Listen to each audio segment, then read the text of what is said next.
नमस्कार, मैं प्रतिभा खेड़े आपका स्वागत करती हूँ अपने YouTube चैनल नॉलेज रेन में, जहाँ हम एट ग्रेड अभ्यास पुस्तिका गणित विषय कक्षा 6 के हल देख रहे हैं। आज हम अध्याय 4 आधारभूत ज्यामिति अवधारणाएं के हल देखेंगे। यहाँ देखिए उदाहरण दिया हुआ है, दिए गए चित्रों में खुली या बंद आकृति की पहचानिए। तो यहाँ ये हमें चित्र 1 में जो आकृति दिख रही है ये बंद नहीं है, कैसी है? खुली आकृति है। 2 में जो आकृति है ये बंद आकृति है। 3 में जो आकृति है ये भी बंद है, चारों तरफ से बंद है ना।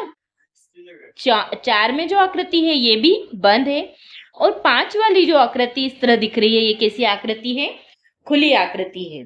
अब आगे वो बोल रहा है कि बंद आकृति में किसी भी बिंदु पर पेंसिल की नोक रखकर परिसीमा के अनुदिश फिराने पर वापस उसी बिंदु पर आया जा सकता है, जो कि खुली आकृति में संभव नहीं है।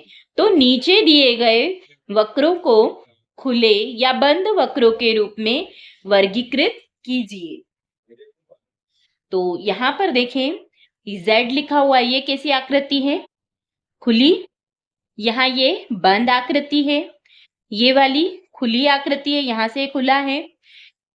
चौथा जो है ये बंद आकृति है। इसके बाद अगला दिया हुआ है, अपने परिवेश में स्थित ऐसी 3 सामग्रियों के नाम लिखिए जो खुली एवं बंद आकृतियों से संबंधित हो।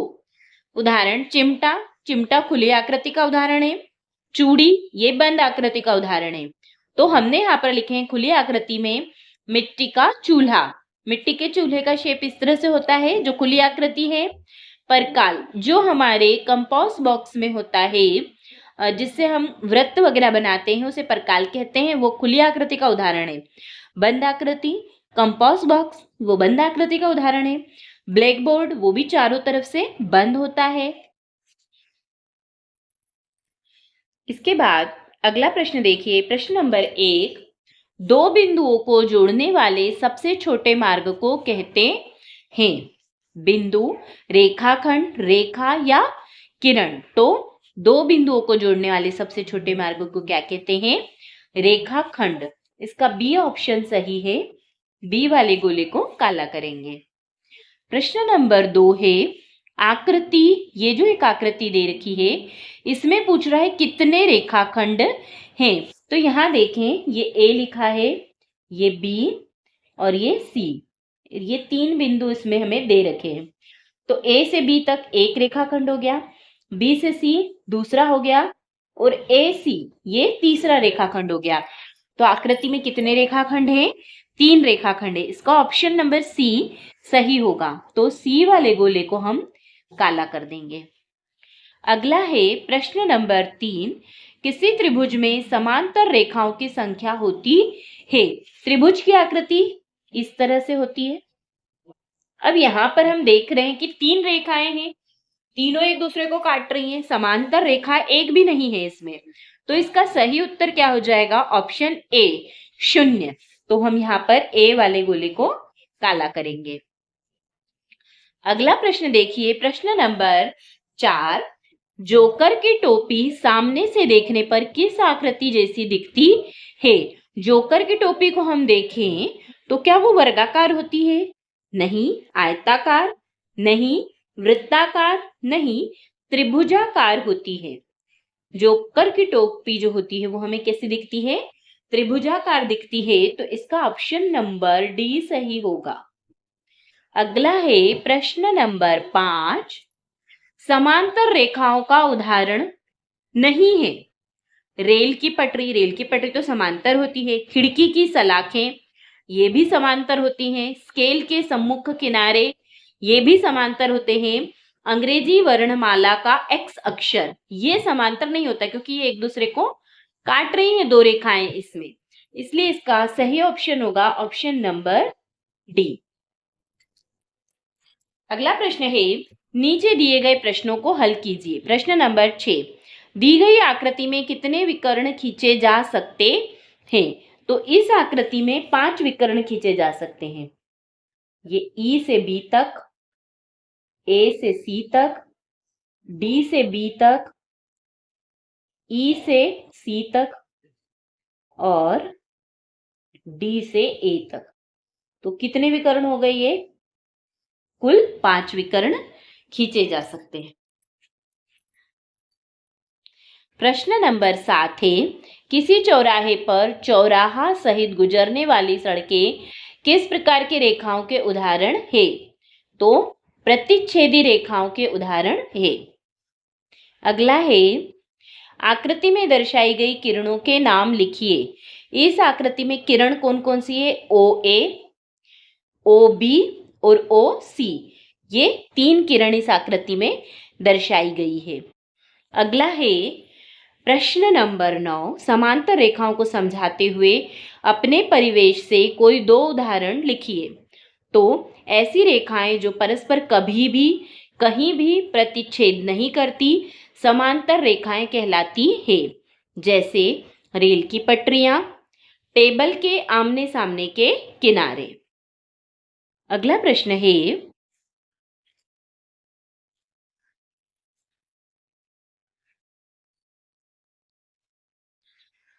प्रश्न नंबर 10, क्या सूर्य से निकलने वाला प्रकाश किरण का उदाहरण है? यदि हाँ, तो दैनिक जीवन में से संबंधित किरण के 2 अन्य उदाहरण दीजिए। तो हाँ, सूर्य से निकलने वाला प्रकाश किरण का उदाहरण है। अन्य उदाहरण आएंगे बल्ब का प्रकाश, टार्च का प्रकाश। प्रश्न नंबर 11 है, संलग्न आकृति में वे बिंदु लिखिए जो DOE के अभ्यंतर में स्थित है। तो ये रहा डी, बिंदु डी, ये O और ये E। अभ्यंतर मतलब अंदर होता है, तो DOE के अंदर कौन सा बिंदु दिख रहा है हमें? A।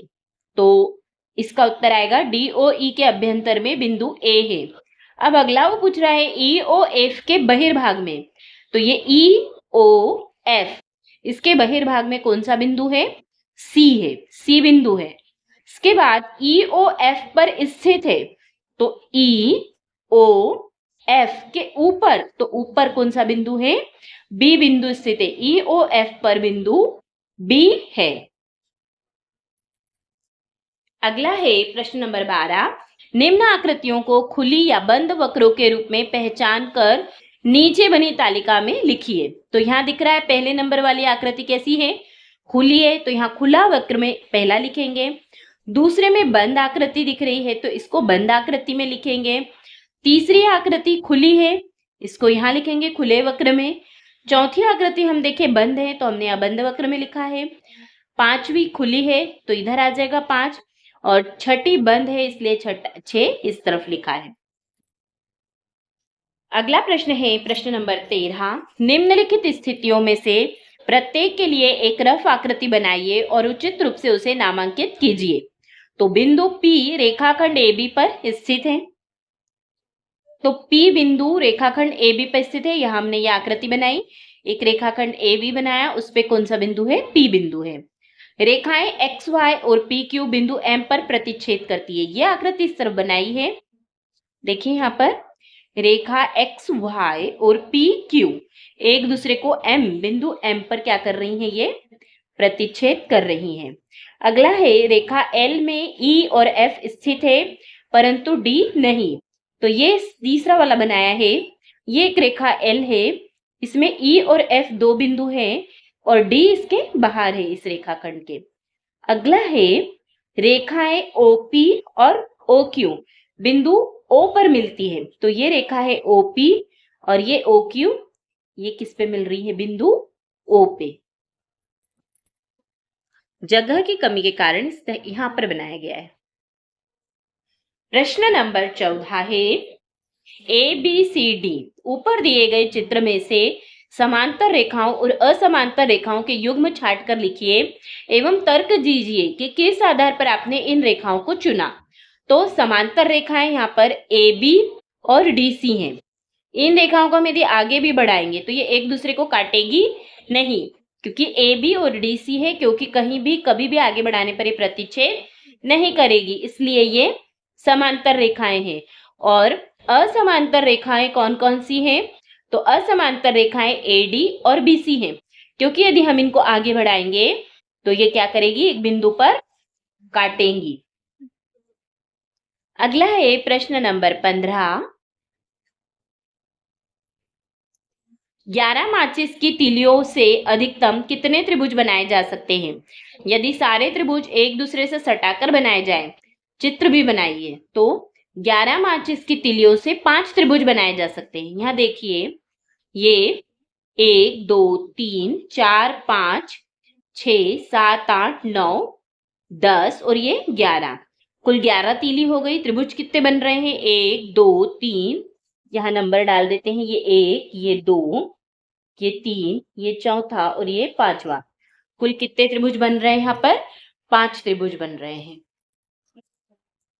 धन्यवाद। आज के लिए इतना ही। अगली वीडियो में हम अध्याय 5 प्रारंभिक आकारों को समझना के हल देखेंगे। अगर आपको मेरे वीडियोस पसंद आ रहे हैं तो कृपया इन्हें लाइक करिए, शेयर करिए और चैनल को सब्सक्राइब करिए।